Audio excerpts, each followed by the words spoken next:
Primeiro livro de Samuel, capítulo 18.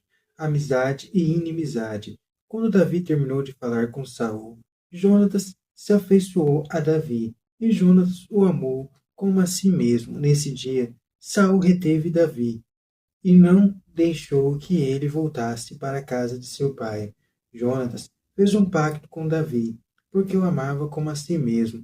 Jonatas tirou o manto que usava e o deu a Davi, juntamente com suas roupas, a espada, o arco e o cinturão. Nas expedições, em qualquer parte por onde Saul mandava Davi, este se saía bem. Então Saul estabeleceu como chefe dos homens de guerra.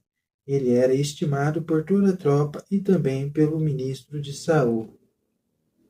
Quando chegaram, depois que Davi matou o filisteu, as muralhas de todas as cidades de Israel saíam cantando e dançando ao encontro do rei Saul, ao som de tamborins, marimbas e gritos de alegria. As mulheres dançavam e cantavam em coro. Saul matou 1000, mas Davi matou 10.000. Saul ficou muito irritado, pois não gostou nada dessa afirmação, e disse: Deram 10.000 para Davi e 1.000 para mim. Que mais lhe falta, senão a realeza? E desse dia em diante, Saul olhava a Davi com inveja. No dia seguinte, um espírito mau, provindo de Deus, tomou conta de Saul, que começou a delirar dentro de casa. Como de costume, Davi estava tocando harpa e Saul tinha a lança na mão. Saul atirou a lança, dizendo: Vou cravar Davi na parede. Davi, porém, conseguiu escapar 2 vezes. Saul tinha medo de Davi, porque Javé tinha abandonado Saul e agora estava com Davi. Por isso, Saul afastou Davi, nomeando o chefe de uma ala do exército, e Davi comandava a expedição da tropa. Em todas as campanhas, Davi se saía muito bem, e Javé estava com ele. Saul via que Davi era sempre bem-sucedido, entrou em pânico, mas todos em Israel e Judá gostavam de Davi, porque era ele quem os guiava em suas expedições. Saul disse a Davi: Olhe, vou lhe dar como esposa Merobe, minha filha mais velha, com a condição de que você me sirva como guerreiro e faça as guerras de Javé. Na verdade, Saul pensava: é melhor que ele seja morto pelos filisteus, e não por mim.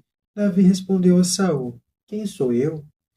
E que importância tem a família de meu pai em Israel para eu me tornar genro do rei? Mas quando chegou o tempo de Saul dar sua filha Merobe a Davi, ela foi dada a Adriel de Moela.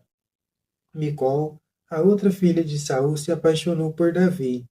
Contaram isso a Saul, e ele gostou, pensando: Vou dar minha filha como armadilha, assim Davi cairá em poder dos filisteus.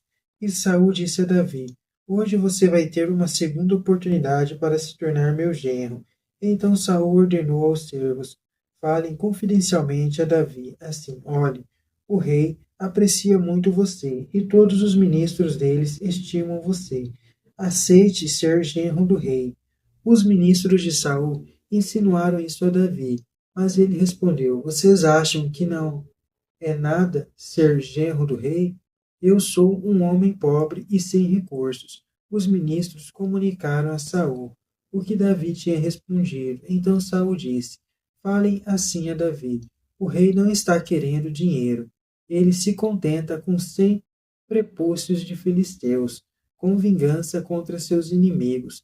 Saul estava planejando que Davi caísse em poder dos filisteus.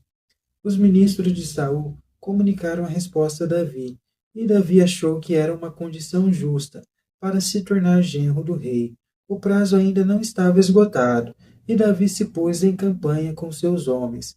Matou 200 filisteus, tirou-lhes os prepúcios e os levou ao rei para se tornar seu genro. Então Saul deu a Davi sua filha Micol como esposa.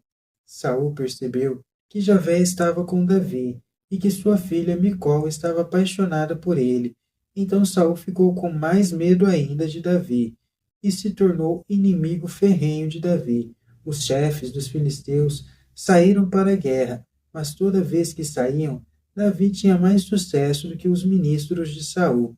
Desse modo, Davi conquistou grande fama.